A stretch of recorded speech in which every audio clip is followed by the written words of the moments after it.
അസ്സലാമു അലൈക്കും വറഹ്മത്തുള്ളാഹി തആല വബറകാതുഹു. എല്ലാവർക്കും ടു ജന്ന എന്ന യൂട്യൂബ് ചാനലിലേക്ക് ഹൃദ്യമായ സ്വാഗതം. ഇന്ന് നമ്മൾ ചർച്ച ചെയ്യാൻ പോകുന്നത് 1-ാം ക്ലാസ്സിൻ്റെ തഫ്ഹീമു തിലാവ ഖിറാഅത്ത് അഥവാ വായനയിൽ അർദ്ധവാർഷിക പരീക്ഷയ്ക്ക് വരാൻ സാധ്യതയുള്ള ചോദ്യങ്ങളെക്കുറിച്ചാണ്. അപ്പോൾ ഒന്നാമത്തെ പ്രവർത്തനം നോക്കാം. പദങ്ങൾ വായിച്ച് ചിത്രങ്ങൾ തൊട്ടു കാണിക്കാം.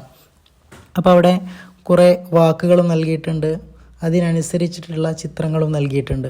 ആദ്യം നമ്മൾ വാക്ക് വായിക്കുക, അതിൻ്റെ പേര് വായിക്കുക, അതിനുശേഷം ആ പേരിനോട് യോജിച്ച ചിത്രം തൊട്ട് കാണിക്കാനാണ്. അപ്പോൾ ഒന്നാമത്തത് നോക്കാം. ഹാത്തിഫുൻ. ഏതാണ് ഹാത്തിഫ്? ഏതാണ്? ആ ഒരു ഫോണാണ് അല്ലേ, പണ്ട് കാലങ്ങളിൽ ഉപയോഗിച്ചിരുന്ന, ഇപ്പോൾ കുറച്ചു മാത്രം നമ്മൾ കാണുന്ന ഒരു ഫോൺ അല്ലേ.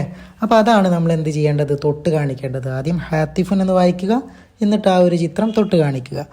ഇനി രണ്ടാമത്തത് കലമുൻ ആണ് അല്ലേ. കലമുൻ. കലമുൻ എന്ന് പറഞ്ഞാൽ എന്താണ്? പേന. ആ ഒരു ചിത്രങ്ങളിൽ പേന കാണുന്നുണ്ട്. അപ്പോൾ ആദ്യം കലമുൻ എന്ന് വായിക്കുക, അതിനുശേഷം ആ ഒരു പേന തൊട്ട് കാണിക്കുക. ഇനി അടുത്തത് സബ്ബൂറത്തുൻ എന്നുള്ളതാണ്.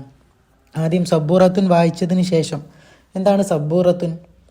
നമുക്ക് ഉസ്താദുമാർ ബോർഡിൽ നമുക്കെല്ലാം എഴുതി കാണിച്ചു തരുന്ന ബോർഡ് അല്ലേ. അപ്പോൾ ഈ ബോർഡിനാണ് എന്ത് പറയുക? സബ്ബൂറത്തുൻ എന്ന് പറയുക. ആദ്യം സബ്ബൂറത്തുൻ എന്ന് വായിച്ചതിന് ശേഷം ആ ഒരു ചിത്രങ്ങളിൽ നിന്നും ബോർഡ് എന്താക്കുക? തൊട്ട് കാണിക്കുക. ഇനി അടുത്തത് ഹൈലുൻ എന്നുള്ളതാണ്. ഹൈലുൻ. എന്താണ് ഹൈലുൻ? നമ്മൾ പഠിച്ചിട്ടുണ്ട്. ഹൈലുൻ എന്ന് പറഞ്ഞാൽ കുതിര അല്ലേ. അപ്പോൾ ഹൈലുൻ എന്ന് വായിക്കുക, അതിനുശേഷം ആ ഒരു ചിത്രങ്ങളിൽ നിന്നും കുതിരയെ തൊട്ട് കാണിക്കുക. ഇനി അടുത്തത് ലൊബിയുൻ എന്നുള്ളതാണ്. എന്താണ് ലൊബിയുൻ? മാൻ അല്ലേ. അവിടെ ഒരു മാനിൻ്റെ ഫോട്ടോ കാണുന്നുണ്ട്, അതിനാണ് ലൊബിയുൻ എന്ന് പറയുക. ലൊബിയുൻ എന്ന് വായിച്ചതിന് ശേഷം അത് എന്താക്കുക? തൊട്ട് കാണിക്കുക. അവസാനത്തത് അബീ വ ഉമ്മീ. അബീ എന്ന് പറഞ്ഞാൽ എന്താണ്? എൻ്റെ ഉപ്പ. വ ഉമ്മീ, എൻ്റെ ഉമ്മയും. അപ്പോൾ ഉപ്പയുടെയും ഉമ്മയുടെയും ഒരു ഫോട്ടോ അവിടെ കാണുന്നില്ലേ. ആദ്യം അബീ വ ഉമ്മി എന്ന് വായിച്ചതിന് ശേഷം അത് തൊട്ട് കാണിക്കുക. ഇതുകൂടെ കഴിഞ്ഞാൽ ഒന്നാമത്തെ ഭാഗം പൂർത്തിയായിട്ടുണ്ട്. ഇനി നമുക്ക് രണ്ടാമത്തെ പ്രവർത്തനം നോക്കാം. ബോർഡിലുള്ള പദങ്ങൾ വായിക്കാം. അപ്പോൾ ബോർഡിൽ 6ഓളം പദങ്ങളാണ് നൽകിയിട്ടുള്ളത്.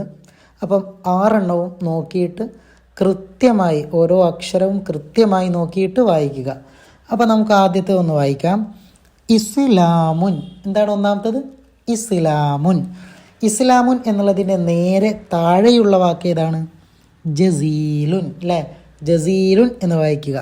ജസീലുൻ എന്നതിൻ്റെ നേരെ താഴെയുള്ള വാക്ക് ഏതാണ്? ജുറുഹുൻ അല്ലേ. അപ്പം ജുറുഹുൻ. അപ്പോൾ ഒന്നാമത്തെ ഭാഗത്തുള്ളത് ഇസ്ലാമുൻ, അടുത്തത് ജസീലുൻ, അടുത്തത് ജുറുഹുൻ. ഇനി നമുക്ക് അടുത്ത ഭാഗത്തുള്ള, ഇടത്തെ ഭാഗത്തുള്ള വാക്കുകൾ 3 വാക്കുകളുണ്ട്, അതൊന്ന് വായിക്കാം. ഒന്നാമത്തത് ഖാതമുൻ.